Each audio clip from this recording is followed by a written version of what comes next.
안녕하세요. 구명모 법무사입니다. 개인회생을 신청할 때 대출금 사용처를 소명하도록 하고 있는데요. 특히 최근 1년 이내의 대출금은 전국 법원 어디서든 동일하게 반드시 그 대출금 사용처를 상세하게 확인하고 있습니다.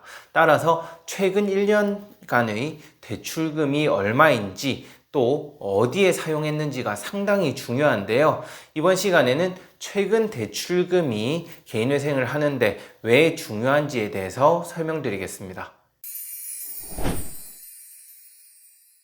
대출금 사용처 중 최근 1년 이내의 대출금 사용처가 특히 중요한 이유는 1년 이내의 대출금을 최근 대출로 보고 있기 때문입니다. 최근 대출금의 경우 전국 법원 어디서든 동일하게 반드시 그 대출금 사용처를 확인하고 사용처가 불분명하거나 사용처에 문제가 있을 경우 그 금액 전액을 청산가치에 반영하도록 하고 있어요. 즉, 청산가치가 반영되면서 자산이 늘어나는 효과가 발생하죠. 그에 따라 변제금도 늘어나는 그러한 문제가 발생합니다. 다만 정확히 1년을 기준으로 그 대출금 사용처를 확인하는 것은 아니고요. 법원마다 차이가 있어요. 특히 서울회생법원에서도 최근 1년간의 대출금만을 기준으로 해서 그 대출금 사용처를 물어보기도 하지만 정확히 1년이 아닌 현재 이 영상을 촬영 중인 2023년 5월을 기점으로 해서 회생을 신청했을 경우 22년 5월부터 올해 23년 4월까지 딱 1년간이 아닌 22년 1월부터 최근 대출까지 그 대출금 사용처를 확인하는 약 1년하고도 5개월간의 대출금 사용처를 물어보기도 하거든요. 그렇기 때문에 반드시 정확히 1년간의 대출금만 본다 이렇게 생각하면 안 될 것 같고요. 이러한 1년간의 대출금을 볼 것인가 그 이상을 볼 것인가는 각 재판부에서 결정을 하기 때문에 무조건 1년간의 대출금만 없으면 된다 이렇게 생각하시면 안 될 것 같아요. 그렇지만 어쨌든 최근 대출의 기준은 1년간의 대출금이 맞기 때문에 기본적으로는 1년 이내의 대출금 사용처가 특히 중요하다라고 알고 계시면 되겠습니다.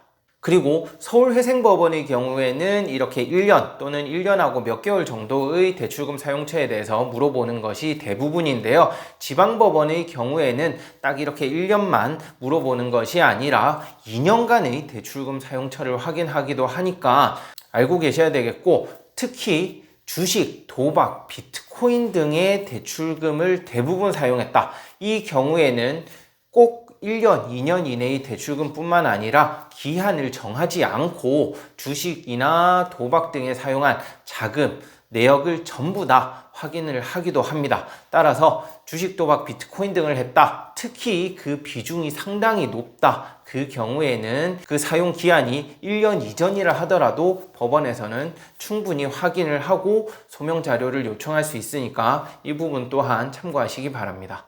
이렇게 1년 이내의 대출금에 대해서는 어느 법원이든 반드시 그 사용처를 소명하도록 한다 그랬잖아요. 따라서 1년 이내의 대출이 많으면 많을수록 보정명령을 이행하는데도 상당히 어려움을 겪을 수밖에 없어요. 왜냐하면 그 대출금 사용처를 소명한다는 것이 간단히 이 돈을 어디에 썼어요 이렇게 하는 것이 아니라 그 통장 거래 내역상에서 돈이 빠져나간 각 항목별로 모두 기재를 하고 표로 만들어서 그 금액이 어디로 흘러가서 최종적으로 어디로 사용이 되었는지까지 전부 다 소명이 되어야 되거든요. 이러한 소명이 적극적으로 이루어지지 않으면 그 불이익은 전부 신청인이 받을 수밖에 없습니다. 그렇기 때문에 변제금을 늘리지 않기 위해서는 아주 자세하게 적극적으로 소명을 할 수밖에 없겠죠. 따라서 최근 대출금이 많을 경우에는 이 보정명령 이행에도 상당한 어려움을 겪을 수 있으니까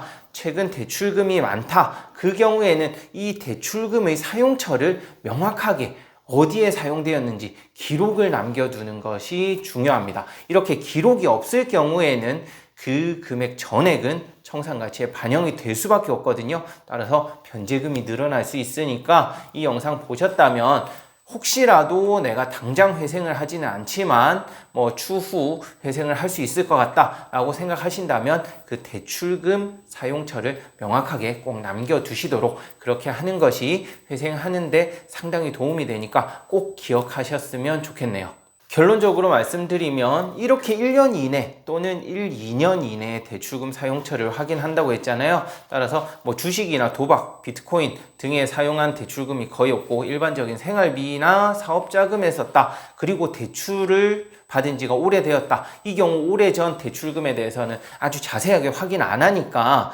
오히려 회생하는 데는 상당히 유리한 측면이 있겠죠.